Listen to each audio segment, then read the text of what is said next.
구약성경 이사야서 52장 11절, 12절의 말씀을 함께 보시겠습니다.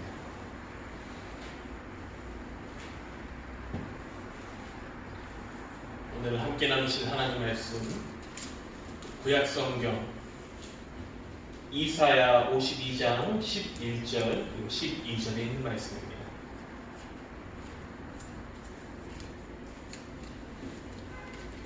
구약성경 1032페이지가량이 있습니다.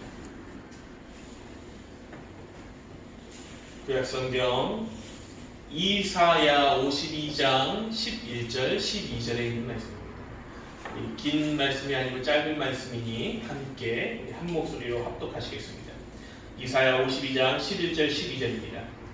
너희는 떠날지어다 떠날지어다 거기서 나오고 부정한 것을 만지지 말지어다 그 가운데에서 나올지어다 여호와의 기구를 매는 자들이여 스스로 정결하게 할지어다 여호와께서 너희 앞에서 행하시며 이스라엘의 하나님이 너희 뒤에서 호위하시리니 너희가 황급히 나오지 아니하며 도망하듯 다니지 아니하리라.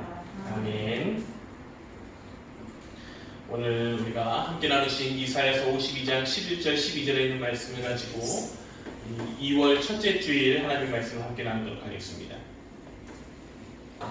우리 말씀을 나누기 전에 오늘도 가까이 계신 분들과 함께 인사를 나눴으면 좋겠습니다. 오늘 인사 나누실 때는 이렇게 하겠습니다.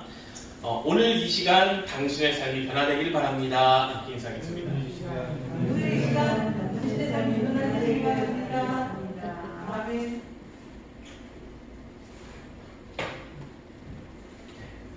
큰 명절인 설을 앞두고 저희가 드리는 예배입니다. 물론 이제 다음 주일이 되면은 설이 끝나고 나서 드리는 예배랑 미리 인사를 그러니까 다음 주는 사실 그 명절이 좀 걸려 있는 예배처럼 느껴지기는 하는데 그때는 이미 지나기 때문에 저희 한 번 더 인사를 이렇게 하겠습니다. 새해 복 많으십시오. 많이 받으십시오. 이렇게 한 번 더 인사하겠습니다. 되겠습니까?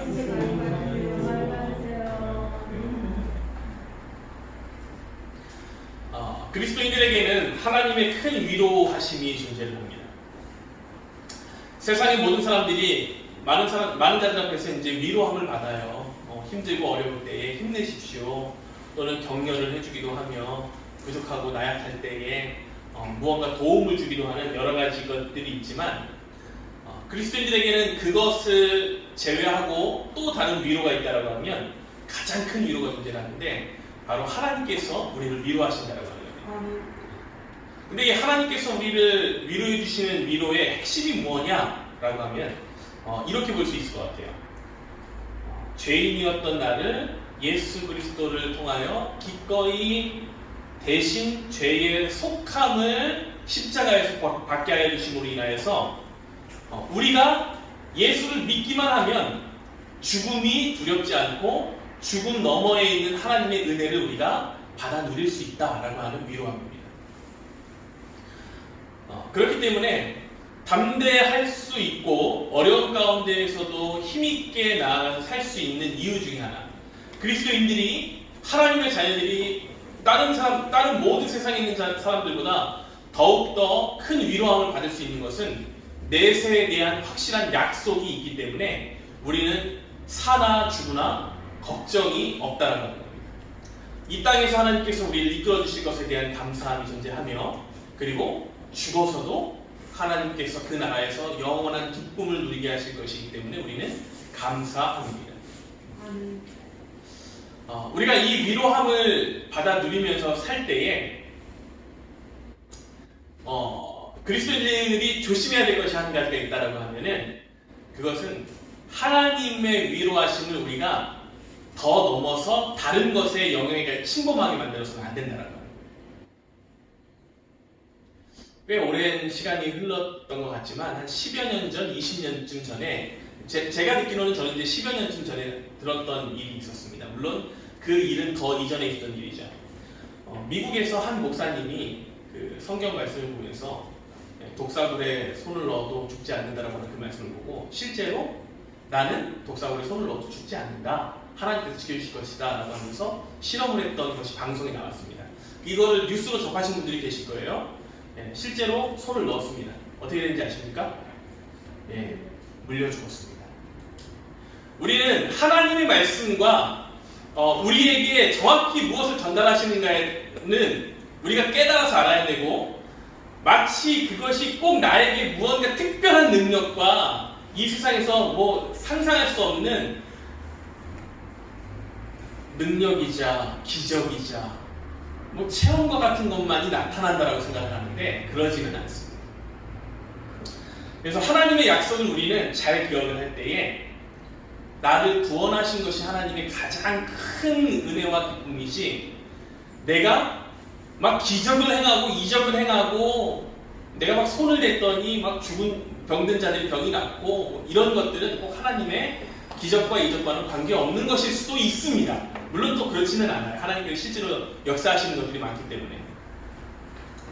제가 이 말씀을 드리는 이유는 뭐냐면, 하나님의 위로하심과 능력이 우리에게, 여러분들에게 있을 때에 그것을 구별할 줄 아는 성도님들이 돼야 한다고요. 구별할 줄 아는. 며칠 전에 또 그 안타까운 사건이 하나가 있었죠. 제가 이제 뭐 아주 큰 교회 목사님을 비판하거나 그러고자 하는 것은 아닙니다. 우리가 구별을 하고 구분을 할 줄 알아야 되는 것이 바로 그런 것인데, 세계에서 가장 큰 교회, 성도가 가장 많은 교회라고 하는 그 한 교회에서 어느 목사님이 이제 뭐 그런 거를 나눠주겠다고, 공짜로 나눠주겠다고 했던 그 뉴스가 있었어요. 카드인데, 뭐 카드를 지니면은 코로나 걸리지 않습니다. 이렇게 이야기를 했대요. 근데 그 의도가 사실은 다른 의도가 있었겠죠. 다른 의도가 있었고, 그냥 좀 더 마음속으로 담대하시라라고 하는 뜻을 전달하시기 위해서 그렇게 얘기를 하시고 성도님들에게 그냥 나눠주겠다고 이야기를 했겠지만, 이거 자체가 세상의 사람들이 들었을 때는 마치 우리가 미신을 믿는 것처럼 이야기를 한다는 것이죠.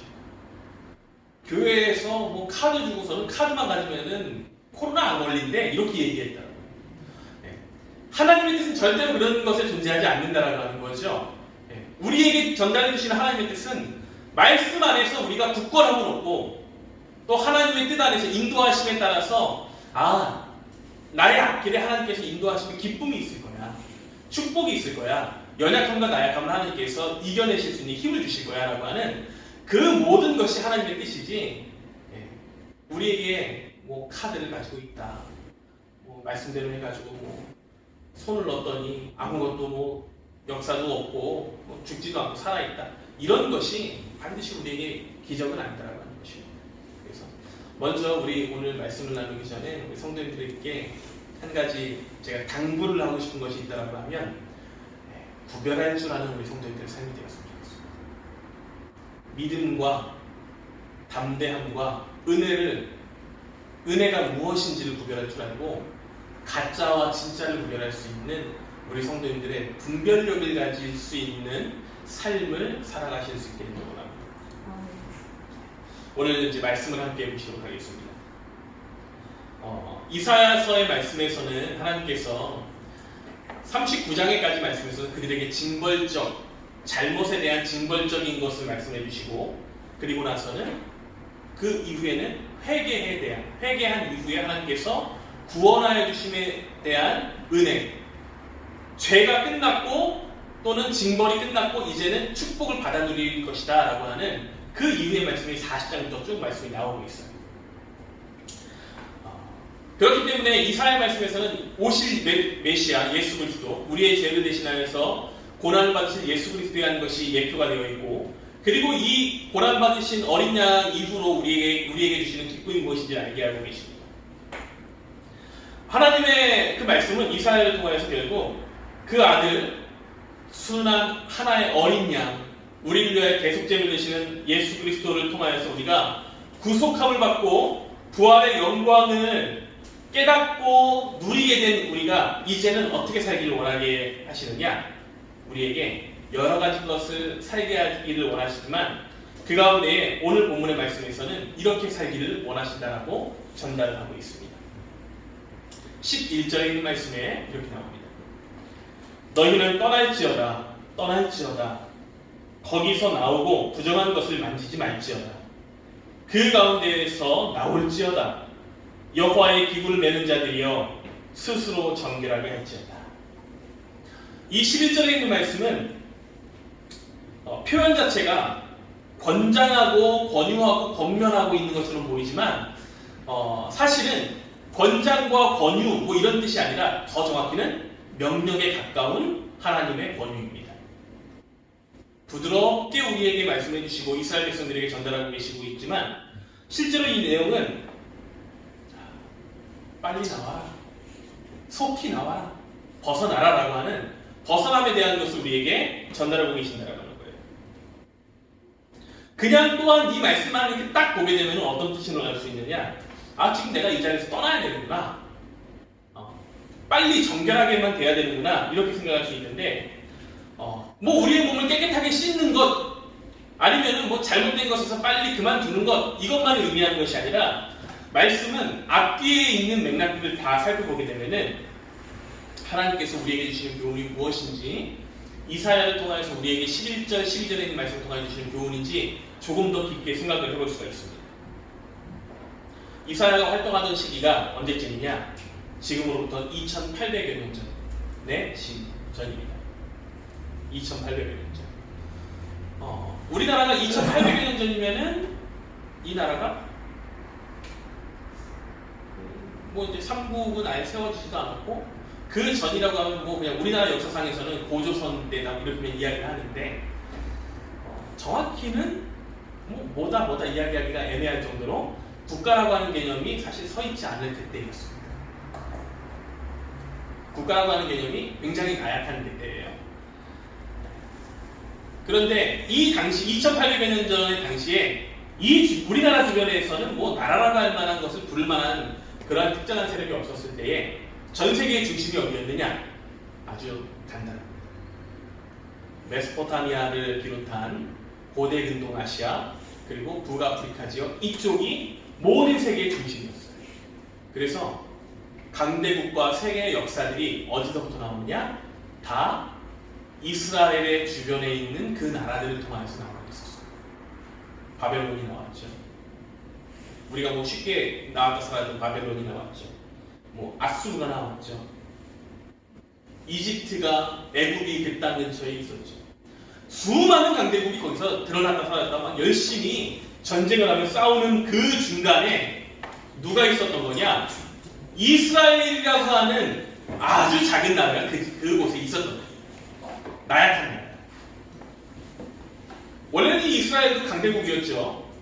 다윗과 솔로몬의 때에는 칭송을 받고 많은 사람들이 그 솔로몬의 지혜를 듣기 위하여 찾아오고 하던 그 강대국이었지만 이 솔로몬의 이후에는 나라가 둘로 나뉘면서 나라들은 점점 쇠락하고 그리고 나약한 길을 걷기를 시작했습니다. 2800여 년 전이었으니 그 근처의 땅을 차지하기 위해서 얼마나 많은 나라들이 전쟁을 하면서 서로를 죽이면서 힘을 과시를 했었겠어요.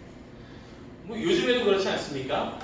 이 태평양을 중심으로 해가지고 전 세계에 있는 그 군사의 힘 가운데에서 태평양을 중심으로 있는 나라들이 거의 모든 힘을 다 가지고 있습니다. 미국과 소련과 중국과 우리나라와 일본 이렇게 가지고 있는 그 군사력이 어마어마한 거잖아요. 이 지역을 차지하기 위해서 모든 것이 몰려있다고 할 정도로 마찬가지입니다. 2800여 년 전에 이스라엘의 고대 근동 아시아 그 주변의 지역들은 서로 그 땅을 차지하기 위한 어마어마한 세력들의 다툼의 경연장이었고 그리고 서로 전쟁이 끊임없이 일어나는 곳에서 이스라엘은 살고 있었던 거예요. 그리고 유다의 백성들이 살고 있었습니다. 바벨론과 같은 그 당시에 최고의 강대국들이 그 자리에 있었습니다.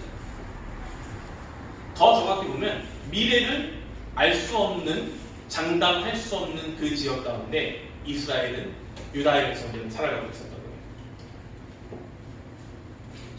그런데 이렇게 한치 앞을 볼 수 없는 미래를 안고 살아가고 있는 하나님의 자녀들에게 하나님은 이사야를 통하여서 지금 이렇게 던지고 계시더라고요. 너희는 떠날지어다. 거기서 나오고 부정한 것은 만지지 말지어다. 그 가운데에서 나올지어다. 여호와의 기구를 매는 자들이여 스스로 정결하게 할지어다.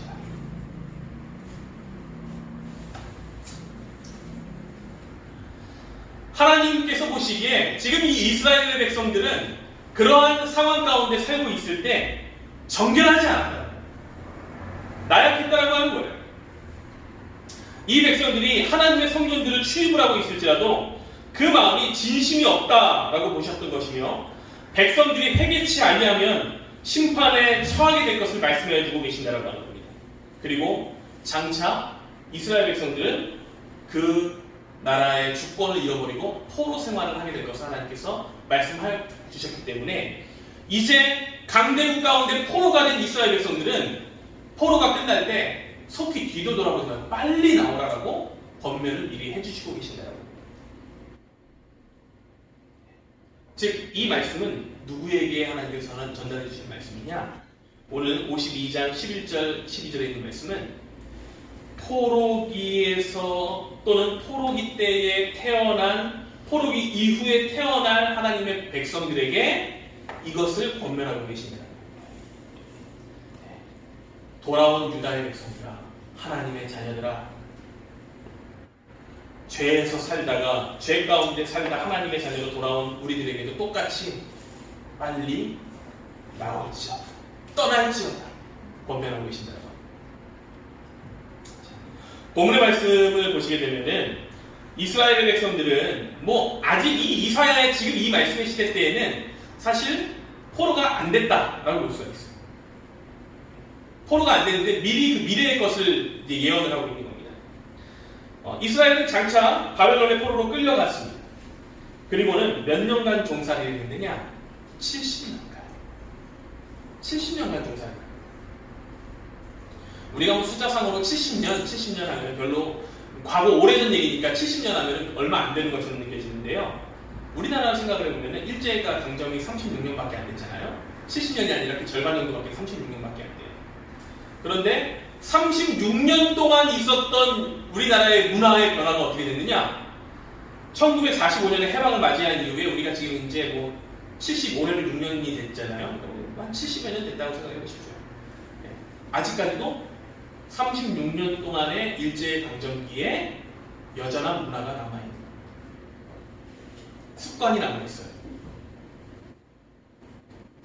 그 습관들 여러 가지가 있겠지만 당구를 좋아하시는 분들 같은 경우에 당구라고 이야기 안 하고 뭐 치러 간다고 하시죠? 예, 우리 이재훈 집사님 당구 좋아하십니까? 다 맞히러 간다고 얘기하고 많이 있어요. 그 외에도 정말 많은 것들이 있잖아요.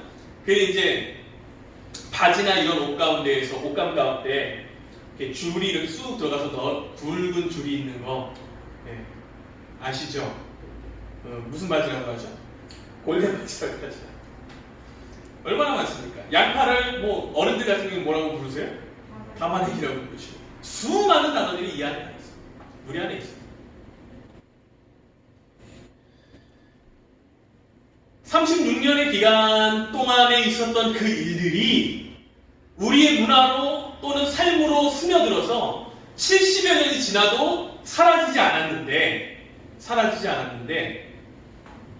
70년 동안이나 이방에서 포로로 실제로 끌려가고 살았던 이들이 그 나라에 정착하여서 종으로 살았던 때로는 귀족처럼 사는 사람들도 있겠지만 그 문화에 살면서 충분하게 누리고 살았던 사람들이 그 풍습을 모든 몸 가운데에 누리고 살게 되었다라고 하는 겁니다.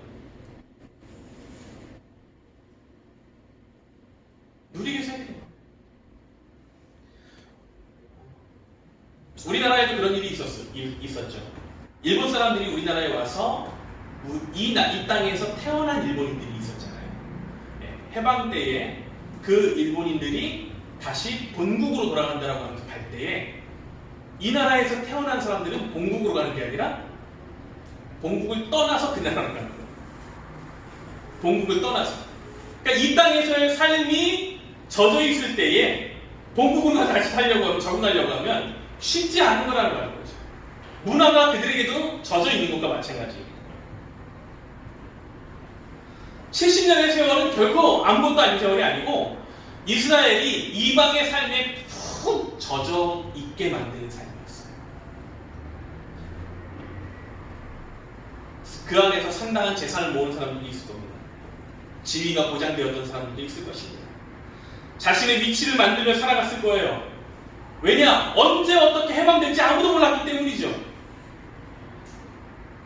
그런데 70년이 지났을 무렵에 하나님께서 이제 이 백성들에게 이렇게 말씀해 주십니다. 이제 그 생활을 청산하고 떠나라. 거기서 나와라. 부정한 것을 만지지 말아라. 다시 말하여 이방의 것들을 만지지 말고 하나님께로 온전히 섬기는 대로 다시 나와라 라고 합니다. 그때 유다의 백성들 이렇게 얘기할 수 있겠죠. 하나님, 우리가 어디로 가야 됩니까? 지금 내가 이렇게 자리 잡고 있는 이 모든 것들을 다 놓고 어떻게 가야 합니까? 가기 너무나도 힘듭니다 라고 이야기할 수도 있을 것입니다.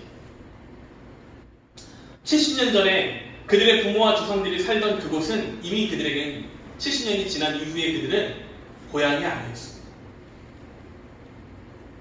지금 이스라엘 백성들에게 하나님께서 미리 말씀해 주신 것은 70년 후에 너의 고향을 버리고 떠나서 약속한 땅으로 다시 가라. 근데 그 가라고 하시는 곳이 어디입니까? 땅이 풍요롭습니까? 건축물들이 잘 지어져 있나요? 거기만 갔다 하면 훌륭한 생활이 보장이 되어 있는 곳인가요? 아니에요. 예루살렘, 유다, 이스라엘 그 땅은 완전히 폐허가 된 황무지와 같은 땅입니다. 그 땅으로 하나님께서 가라고 다시 하십니다. 우리 성도님들에게 큰 집과 아주 좋은 집에서 살다가 하나님이 야, 저기 쓰러져 나는 저 집으로 이사 가라라고 하면 가시고 싶겠습니까? 쉽지 않은 일이죠. 이미 몸에 밴 습관과 큰 집에 익숙하기 때문에 어려운 것입니다.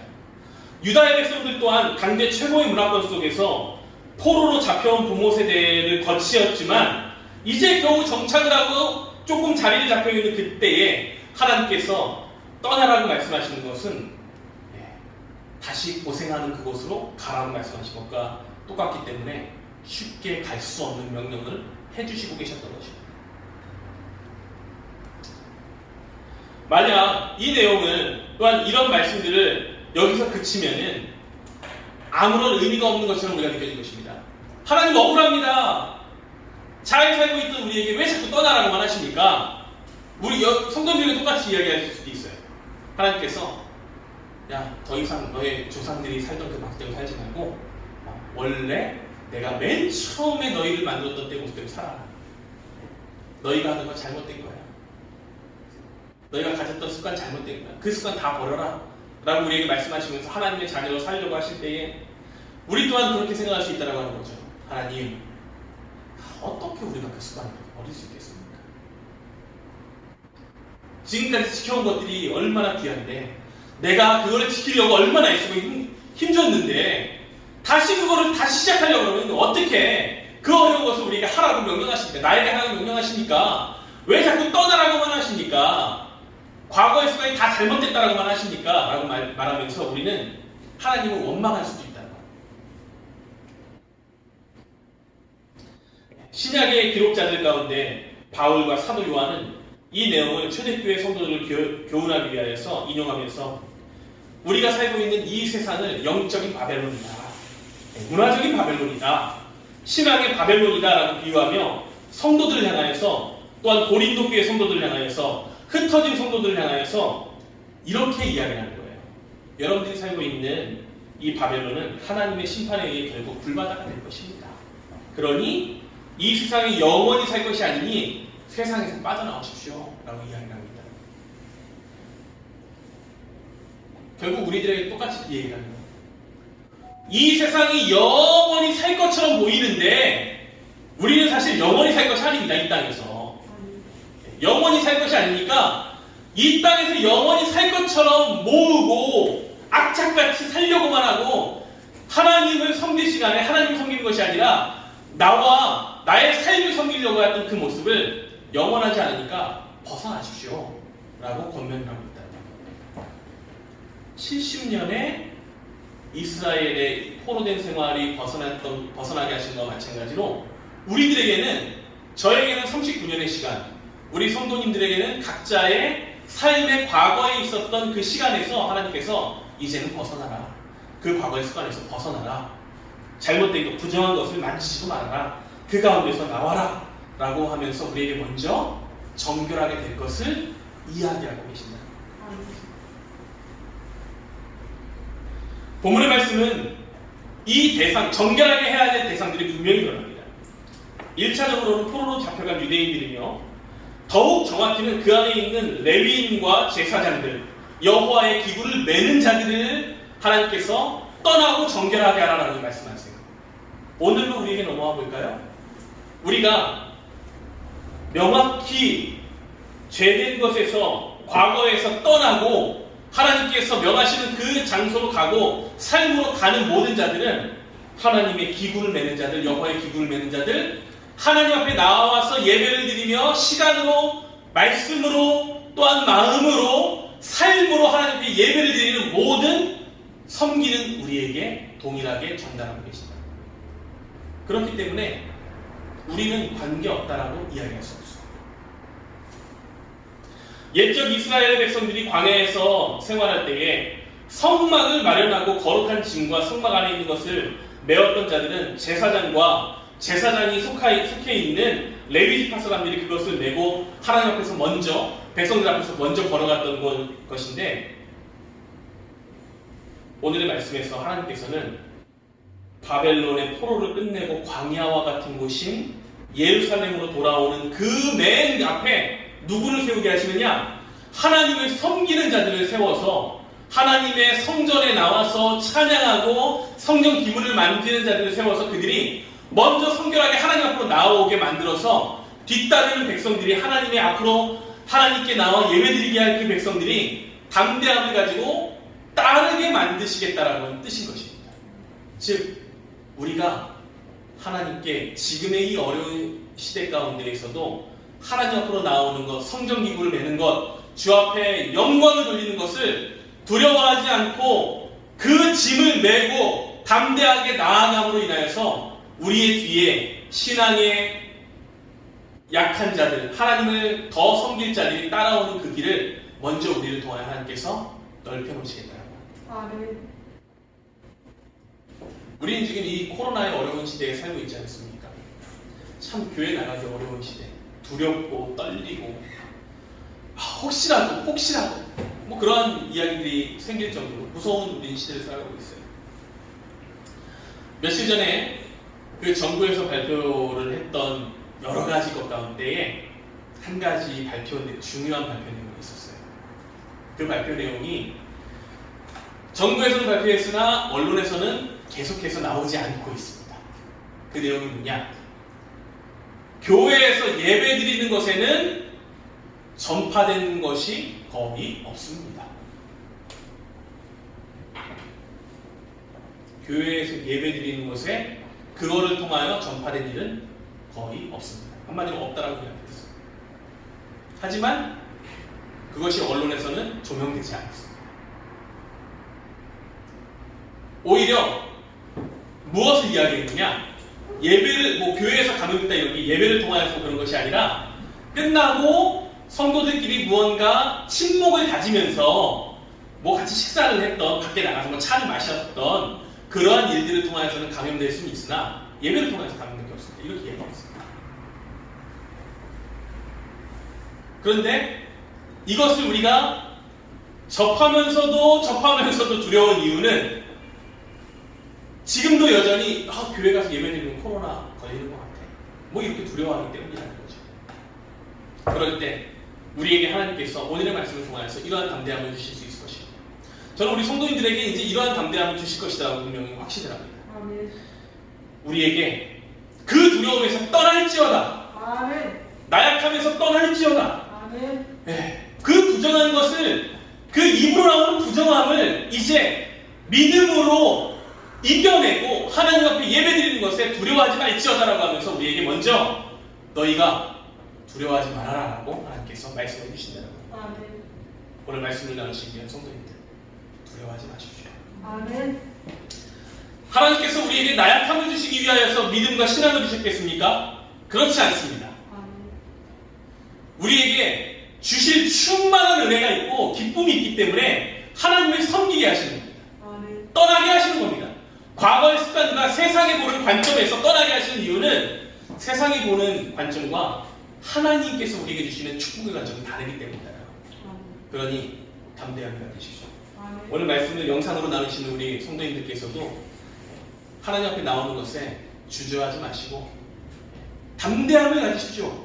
아멘. 때로는 그 한 걸음 뛰는 것이 어려울 수 있으나 하나님께서 12절에 있는 말씀과 같이 여러분들에게 함께하여 주실 것입니다. 본 말씀 12절입니다.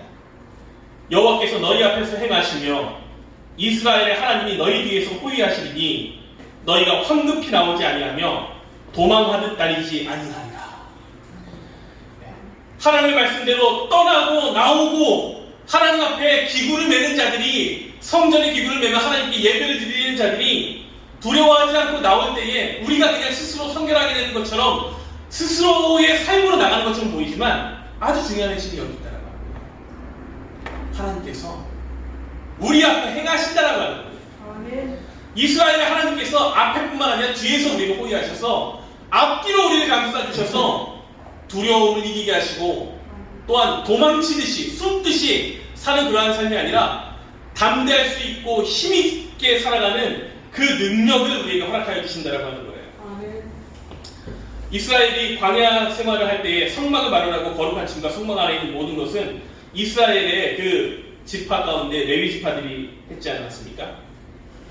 그런데 이 이스라엘 지파 가운데 우리가 잘 알듯이 레위 지파가 먼저 해야죠. 하나님께서 먼저 가신 겁니다. 이스라엘 백성들이 가나안 땅에 들어갔을 때 맨 처음에 있던 여리고 성을 그들이 갈 때에 하나님께서 여리고 성을 점령하러 가고 있는 그들 앞에 여호수아의 앞에 여호와의 군대 장관이 먼저 가서 여호수아를 만나고 여호와의 군대 장관이 먼저 가시고 그 일을 미리 행하셨던 것 같아요. 아멘. 이스라엘 백성들이 막 빙글빙글 돌고 소리를 쳤을 때 막 소리의 진동으로 여리고 성이 무너졌다고 생각을 하십니까? 아닙니다. 여호와의 군대 장관이 하나님의 백성들이 가는 길 앞에 이미 모든 것을 준비하시고 믿음으로 가는 자들 앞에 역사를 이루셨던 것과 마찬가지입니다. 바사와 고레스의 칙령이 있었을 때에 고레스가 이렇게 이야기합니다. 유다의 백성들이여 당신들의 고향으로 돌아가되 성기전 신전을 새로 세우고 모든 필요한 기물을 다 가져가십시오 라고 이야기합니다. 하나님께서 필요한 것을 다 가져가게 만들기 위하여 이미 왕의 마음을 흔들어 놓고 그렇게 하게 하신 거예요. 아멘. 하나님께서 이미 다 준비하셨기 때문에 떠나는 자들이 해야 될 것은 단지 그 하나님의 역사와 기물을 매기에 또는 하나님의 그 힘을 체험하기에 부족하지 않은 거룩한 모습으로 우리를 단정시키는 것만 필요했을 뿐입니다. 아멘.